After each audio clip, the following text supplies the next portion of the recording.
आप सुन रहे हैं श्री रामचरितमानस का अयोध्या कांड भाग 52। जीने और मरने का फल तो दशरथ जी ने पाया, जिनका निर्मल यश अनेकों ब्रह्मांडों में छा गया। जीते जी तो श्री रामचंद्र जी के चंद्रमा के समान मुख को देखा और श्री राम के विरह को निमित्त बनाकर अपना मरण सुधार लिया। सब रानियां शोक के मारे व्याकुल होकर रो रही है। वे राजा के रूप, शील, बल और तेज का वखान कर करके अनेकों प्रकार से विलाप कर रही है। बार बार धरती पर गिर गिर कर पड़ती है। दास दासीगण व्याकुल होकर विलाप कर रहे हैं। नगर निवासी घर घर रो रहे हैं। कहते हैं कि आज धर्म की सीमा, गुण, रूप के भंडार, सूर्य कुल के सूर्य अस्त हो गए। सब कैकेयी को गालियां देते हैं, जिसने संसार भर को बिना नेत्र का अंधा कर दिया। इस प्रकार विलाप करते रात बीत गई। प्रातःकाल सब बड़े बड़े ज्ञानी मुनि आए। तब वशिष्ठ मुनि ने समय के अनुकूल अनेक इतिहास कहकर अपने विज्ञान के प्रकाश से सबका शोक दूर किया। वशिष्ठ जी ने नाम में तेल भरवाकर राजा के शरीर को उसमें रखवा दिया। फिर दूतों को बुलवाकर उनसे ऐसा कहा, तुम लोग जल्दी दौड़कर भरत के पास जाओ। राजा जी की मृत्यु का समाचार कहीं किसी से ना कहना। जाकर भरत से इतना कहना, इन दोनों भाइयों को गुरुजी ने बुलावा भेजा है। मुनि की आज्ञा सुनकर दावन दौड़े। वे अपने वेग से उत्तम घोड़ों को भी लजाते हुए चले। जब से अयोध्या में अनर्थ प्रारंभ हुआ, तभी से भरत जी को अपशकुन होने लगे। वे रात को भयंकर स्वप्न देखते थे और जागने पर करोड़ों तरह की बुरी बुरी कल्पनाएं किया करते थे। वे प्रतिदिन ब्राह्मणों को भोजन कराकर दान देते थे। अनेकों विधियों से रुद्र अभिषेक करते थे। महादेव जी को हृदय में मनाकर उनसे माता पिता, कुटुंबी और भाइयों का कुशल क्षेम मांगते थे। भरत जी इस प्रकार मन में चिंता कर रहे थे कि दूत आ पहुंचे। गुरु जी की आज्ञा का कानों से सुनते ही वे गणेश जी को मनाकर चल पड़े। हवा के समान वेग वाले घोड़ों को हाँकते हुए वे विकट नदी, पहाड़, जंगलों को लांघते हुए चले। उनके हृदय में बड़ा सोच था, कुछ सुहाता ना था। मन में ऐसा सोचते थे कि उड़कर पहुंच जाऊं। एक एक निमेष वर्ष के समान बीत रहा था। इस प्रकार भरत जी नगर के निकट पहुंचे। नगर में प्रवेश करते समय अपशकुन होने लगे, तो वे बुरी जगह बैठकर बुरी तरह से काव काव कर रहे हैं। गधे और सियार विपरीत बोल रहे हैं। यह सुनकर भरत के मन में बड़ी पीड़ा हो रही है। तालाब, नदी, वन, बगीचे सब शोभाहीन हो रहे हैं। नगर बहुत ही भयानक लग रहा है। श्री राम जी के वियोग रूपी बुरे रोग से सताए हुए पशु पक्षी, घोड़े, हाथी देखे नहीं जाते। नगर के स्त्री पुरुष अति दुखी हो रहे हैं, मानो सब अपनी सारी संपत्ति हार बैठे हो। नगर के लोग मिलते हैं पर कुछ कहते नहीं, चुपके से वंदना करके चले जाते हैं। भरत जी भी किसी से कुशल नहीं पूछ सकते, क्योंकि उनके मन में भय और विषाद छा रहा है। बाजार और रास्ते देखे नहीं जाते, मानो नगर में दसों दिशाओं में दावाग्नि लगी है। पुत्र को आता देखकर सूर्यकुल रूपी कमल के लिए चांदनी रूपी कैकेयी बड़ी हर्षित हुई। वह आरती सजाकर आनंद में भरकर उठ दौड़ी और दरवाजे पर ही मिलकर भरत और शत्रुघ्न महल में ले आई। भरत ने सारे परिवार को दुखी देखा, मानो कमलों के वन को पाला मार गया हो। एक कैकेयी इस तरह हर्षित दिखती है, मानो बिल्ली जंगल में आग लगाकर आनंद में वर रही हो। पुत्र को सोच बस और मन मारे देखकर वह पूछने लगी, हमारे नहर में कुशल तो है?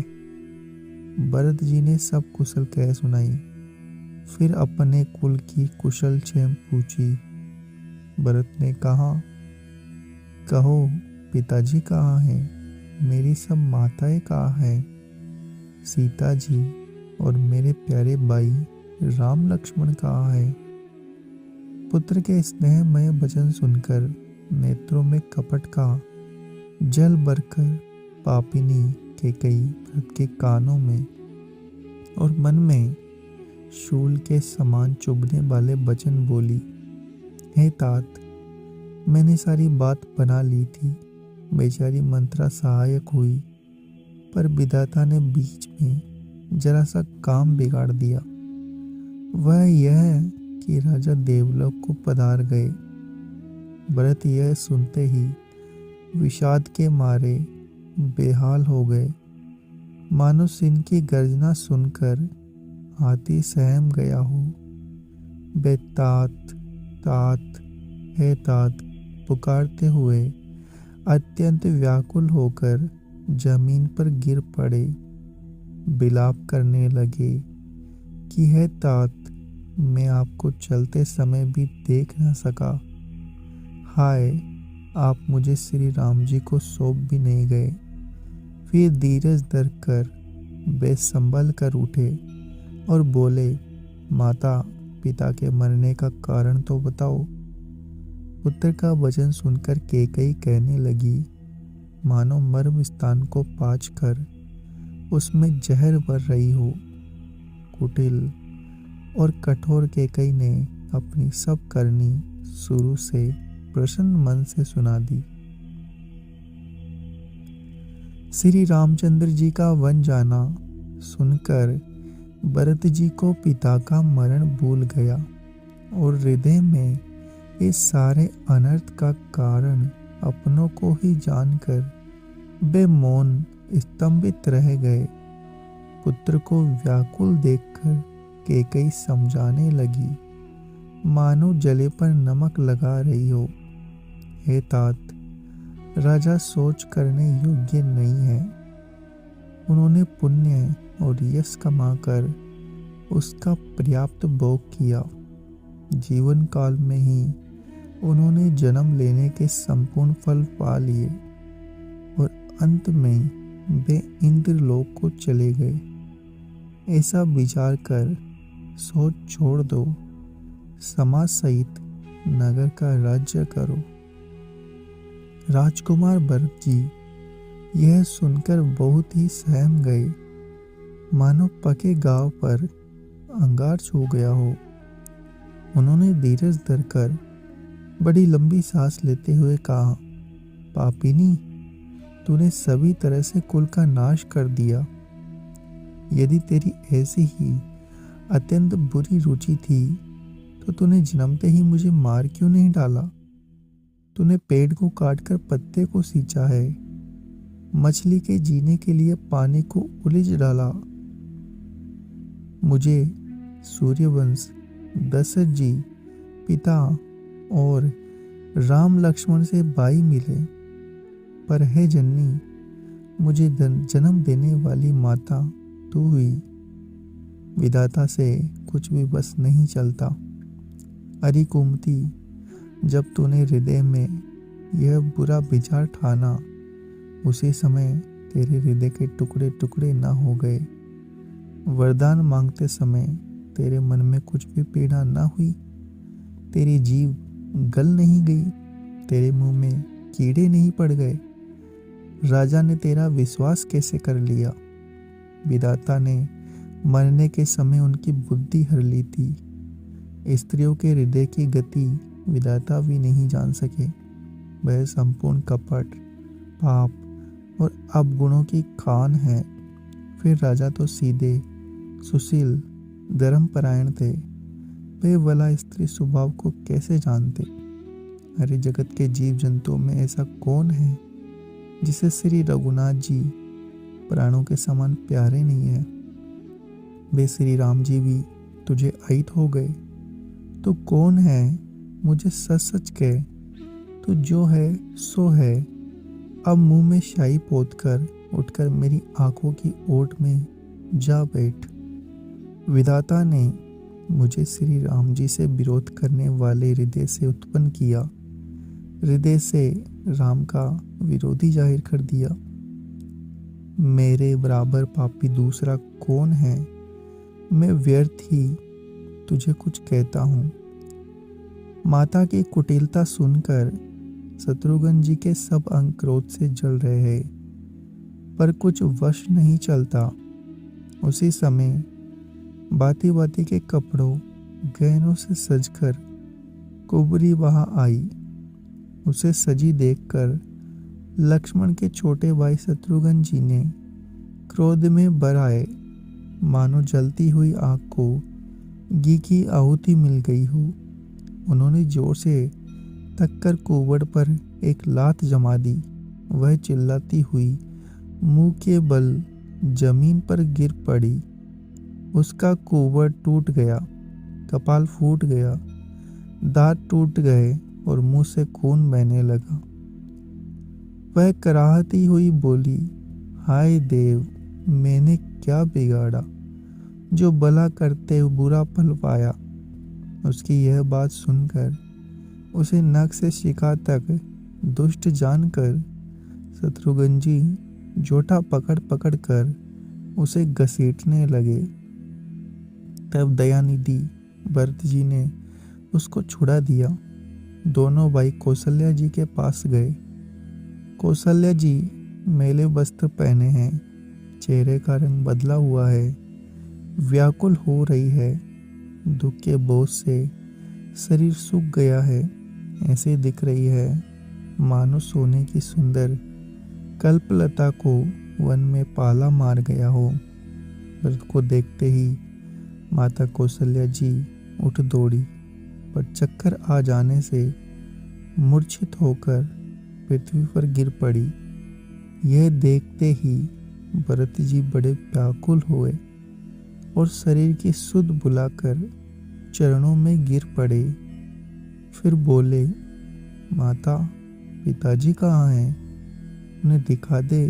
सीता जी तथा मेरे दोनों भाई श्री राम लक्ष्मण कहाँ हैं? उन्हें दिखा दे कि कई जगत में क्यों जन्मी, और यदि जन्मी हो तो फिर बांझ क्यों ना हुई, जिसने कुल के कलंक, अपयश के बांडे, प्रियजनों के द्रोही मुझ जैसे पुत्र को उत्पन्न किया।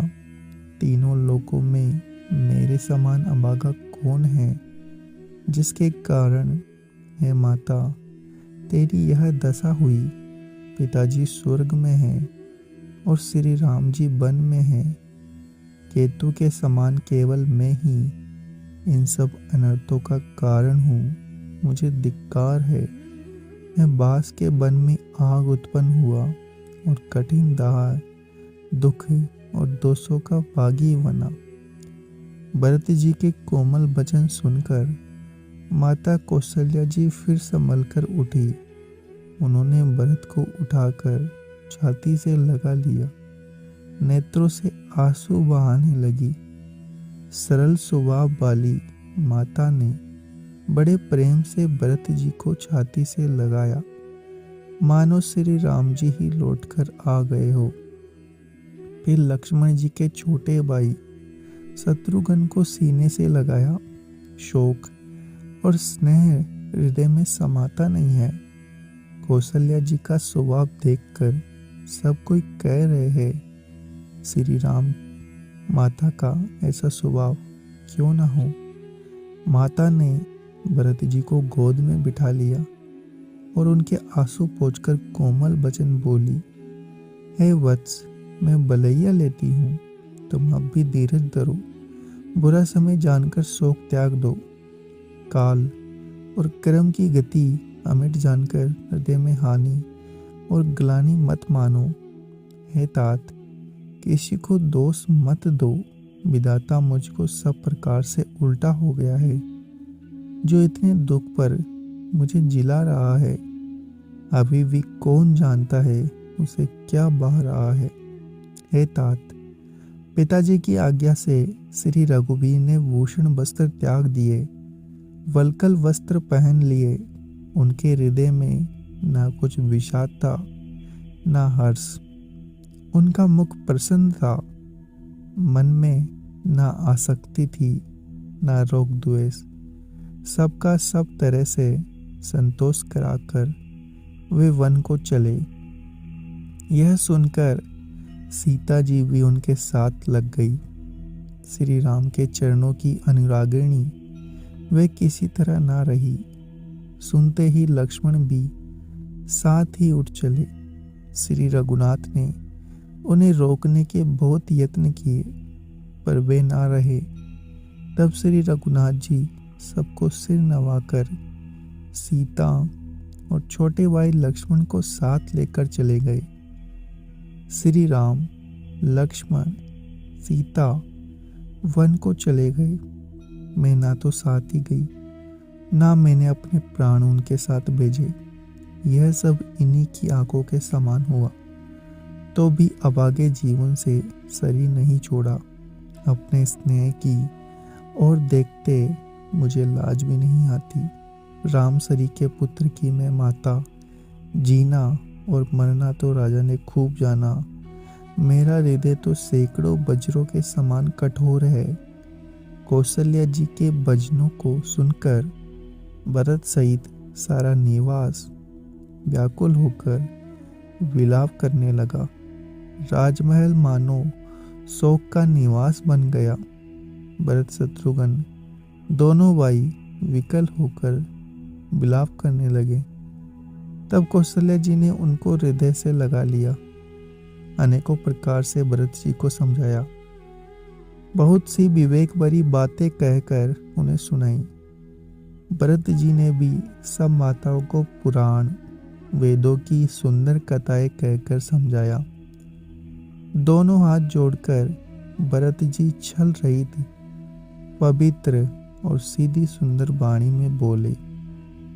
जो पाप माता पिता और पुत्र के मरने से होता है, जो गौशाला और ब्राह्मणों के नगर जलाने से होते हैं, जो पाप स्त्री और बालक की हत्या करने से होते हैं, जो मित्र और राजा को जहर देने से होते हैं, कर्म वचन मन से होने वाले जितने पातक एवं उपातक है, जिनको कभी लोग कहते हैं, हे विधाता, यदि इस काम में मेरा मत हो तो हे माता, वे सब पाप मुझे लगे।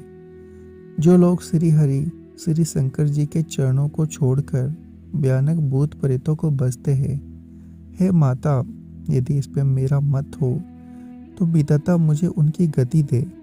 जो लोग वेदों को बेचते हैं, धर्म को दुह लेते हैं, चुगलखोर है, दूसरों के पापों को कह देते हैं, जो कपटी कुटिल कलह प्रिय क्रोधी है, तथा जो वेदों की निंदा करने वाले विश्ववर के विरोधी है, जो लोभी लंपट लालचियों का आचरण करने वाले हैं, जो पराये धन और पराई स्त्री को ताक में रहते हैं, हे जननी, यदि इस काम में मेरी सम्मति हो तो मैं उनकी भयानक गति को पाऊं। जिनका सत्संग में प्रेम नहीं है, जो अभागे परमार्थ के मार्ग से विमुख है, जो मनुष्य शरीर पाकर श्री हरि का भजन नहीं करते, जिनको हरिहर का सुयस नहीं सुहाता, जो वेद मार्ग को छोड़कर वाम मार्ग पर चलते हैं, जो ठग है, बेश बनाकर जगत को चलते हैं, हे माता, यदि मैं इस वेद को जानता भी हूँ तो शंकर जी मुझे उन लोगों की गति दे। माता कौशल्या जी भरत जी के स्वाभाविक ही सच्चे और सरल वचनों को सुनकर कहने लगी, हे तात, तुम तो मन वचन शरीर से सदा ही श्री रामचंद्र के प्यारे हो। श्री राम तुम्हारे प्राणों से भी बढ़कर प्राण है और तुम भी श्री रघुनाथ को प्राणों से भी अधिक प्यारे हो। चंद्रमा चाहे विष चुआने लगे, पाला आग बरसाने लगे, जलचर जीव जल से विरक्त हो जाए और ज्ञान हो जाने पर भी चाहे मोह ना मिटे, पर तुम श्री रामचंद्र के प्रतिकूल कभी नहीं सकते। इसमें तुम्हारी सम्मति है। जगत में जो कोई ऐसा कहते हैं वे स्वप्न में भी सुख और शुभ गति नहीं पाएंगे। ऐसा कहकर माता कौशल्या जी ने भरत जी को हृदय से लगा लिया। उनके स्तनों से दूध बहने लगा, नेत्रों में जल छा गया। इस प्रकार बहुत विलाप करते हुए सारी रात बैठे बैठे ही बीत गई। तब वामदेव जी और वशिष्ठ जी आए। उन्होंने सब मंत्रियों महाजनों को बुलवाया। फिर मुनि वशिष्ठ जी ने परमार्थ के सुंदर समय अनुकूल वचन कहकर बहुत प्रकार से भरत जी को उपदेश दिया। वशिष्ठ जी ने कहा, हे तात, हृदय में धीरज धरो और आज जिस कार्य करने का अवसर है उसे करो। गुरु जी के वचन सुनकर भरत जी उठे और उन्होंने सब तैयारी करने के लिए कहा। वेदों में बताई हुई विधि से राजा की देह को स्नान कराया, परम विचित्र विमान बनाया। भरत जी ने सब माताओं को चरण पकड़कर रखा। वे रानियां भी दर्शन की अभिलाषा से रह गई। चंदन और अगर के तथा और भी अनेकों प्रकार के अपार सुगंध द्रव्यों के बहुत से भोज आए। सरयू जी के तट पर सुंदर चिता रचकर बनाई गई, मानो स्वर्ग की सुंदर सिड्डी हो। इस प्रकार सब दाह क्रिया की गई। सबने विधि पूर्वक स्नान करके तिलांजलि दी। फिर वेद, स्मृति, पुराण सबका मत निश्चय करके उसके अनुसार भरत जी ने पिता का 10 गात्र विधान किया। मुनि श्रेष्ठ वशिष्ठ जी ने जहाँ जैसी आज्ञा दी वहाँ भरत जी ने सब वैसा ही हजारों प्रकार से किया। शुद्ध हो जाने पर सब दान दिए। गोए तथा घोड़े, हाथी आदि अनेक प्रकार की सवारियां, सिंहासन, गहने, कपड़े, अन्न, पृथ्वी, धन, मकान भरत जी ने दिए। भूदेव ब्राह्मण दान पाकर परिपूर्ण काम हो गए। पिताजी के लिए भरत जी ने जैसी करनी की वह लाखों मुखों से भी वर्णन नहीं की जा सकती। तब सब दिन शोध कर श्रेष्ठ मुनि वशिष्ठ जी आए और उन्होंने मंत्रियों और सब महाजनों को बुलवाया। सब लोग राजसभा में जाकर बैठ गए। तब मुनि ने भरत जी और शत्रुघ्न जी दोनों भाइयों को बुलावा भेजा। भरत जी को वशिष्ठ जी ने अपने पास बैठा लिया। नीति और धर्म से भरे हुए वचन कहे। पहले तो कैकेयी ने जैसी कुटिल करनी थी, श्रेष्ठ मुनि ने वह सारी कथा कही। फिर राजा के धर्म, व्रत और सत्य की सराहना की, जिन्होंने शरीर त्याग कर प्रेम को निभाया। श्री राम जी के गुण, शील और स्वभाव का वर्णन करते करते तो मुनिराज के नेत्रों में जल भर आए। वे शरीर से पुलकित हो गए। फिर लक्ष्मण जी और सीता जी प्रेम की बड़ाई करते हुए ज्ञानी मुनि शोक स्नेह में मग्न हो गए। मुनिनाथ ने विलख कर कहा, हे भरत सुनो, भाभी बड़ी बलवान है। हानि लाभ, जीवन मरण, यश अपयश ये सब विधाता के हाथ है।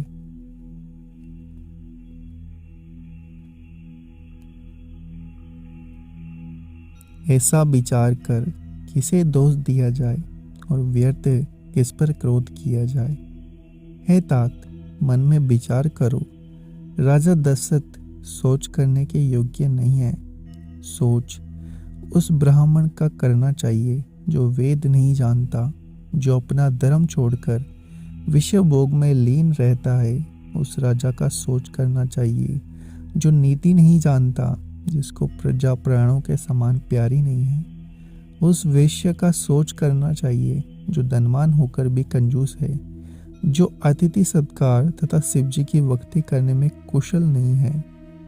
उस शूद्र का सोच करना चाहिए जो ब्राह्मणों का अपमान करने वाला, बहुत बोलने वाला, मान बढ़ाई चाहने वाला और ज्ञान का घमंड रखने वाला है। पुनः उस स्त्री का सोच करना चाहिए जो पति को छलने वाली, कुटिल, कलहप्रिय, स्वेच्छाचारिणी है। उस ब्रह्मचारी का सोच करना चाहिए जो अपने ब्रह्मचर्य को व्रत को छोड़ देता है, गुरु जी की आज्ञा के अनुसार नहीं चलता। उस गृहस्थ का सोच करना चाहिए जो मोह बस कर्म मार्ग का त्याग कर देता है। उस सन्यासी का सोच करना चाहिए जो दुनिया के प्रपंच में फंसा हुआ है और ज्ञान वैराग्य से हीन है। वानप्रस्थ वही सोच करने योग्य है जिसको तपस्या छोड़कर भोग अच्छे लगते हैं। सोच उसका करना चाहिए जो चुगलखोर है, बिना ही कारण क्रोध करने वाला है तथा माता पिता, गुरु और भाई बंधुओं के साथ विरोध रखने वाला है। सब प्रकार से उसका सोच करना चाहिए जो दूसरों का अनिष्ट करता है, अपने ही शरीर का पोषण करता है, बड़ा भारी निर्दयी है। वह तो सभी प्रकार से सोच करने योग्य है जो छल छोड़कर हरि का वक्त नहीं होता। कौशल राज दशरथ जी सोच करने योग्य नहीं है, जिनका प्रभाव 14 लोकों में प्रकट है। हे भरत, तुम्हारे पिता जैसा राजा तो ना हुआ, ना है और ना अब होने का है। ब्रह्मा, विष्णु, शिव, इंद्र, दिक्पाल सभी दशरथ जी के गुणों की कथाएं कहा करते थे।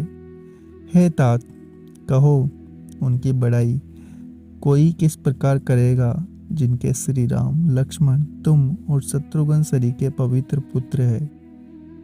राजा सब प्रकार से बड़भागी थे, उनके लिए विषाद करना व्यर्थ है।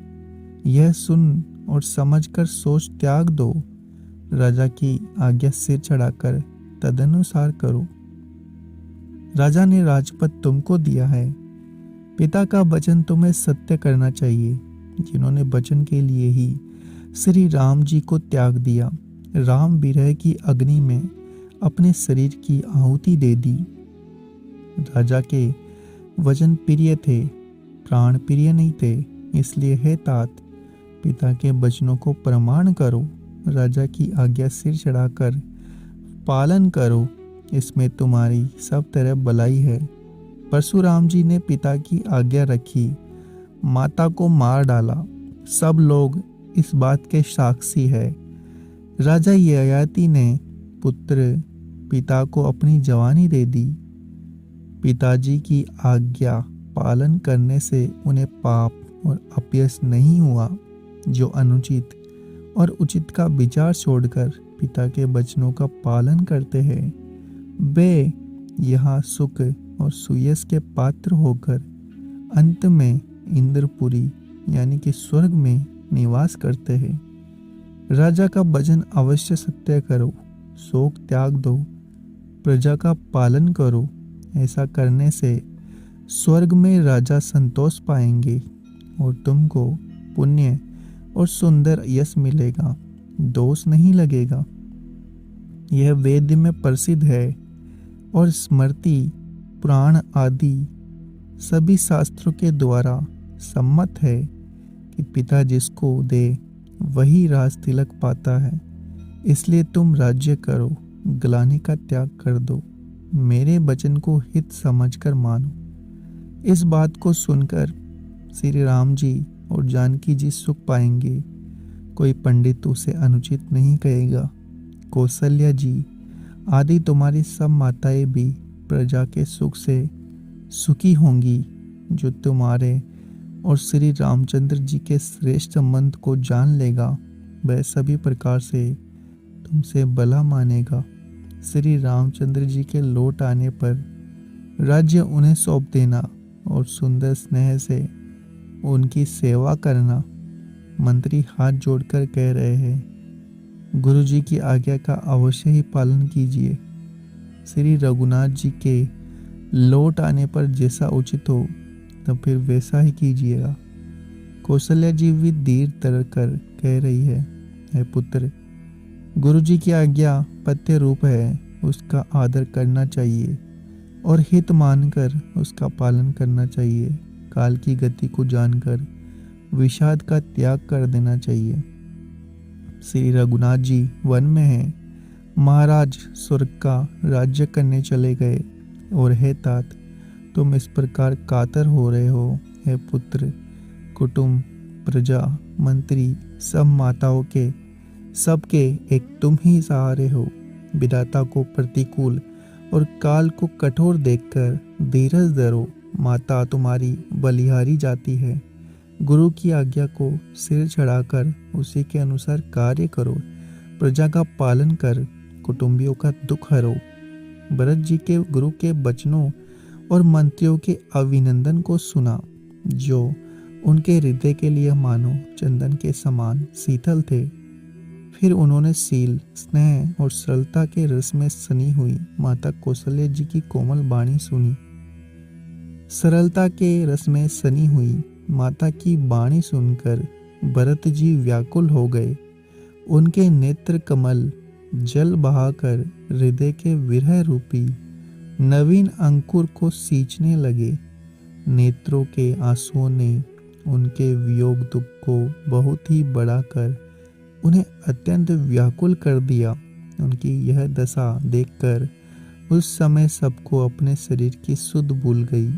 तुलसीदास जी कहते हैं, स्वाभाविक प्रेम की सीमा श्री भरत जी की सब लोग आदर पूर्वक सराहना करने लगे। धैर्य की दूरी को धारण करने वाले भरत जी धीर धर कर कमल के समान हाथों को जोड़कर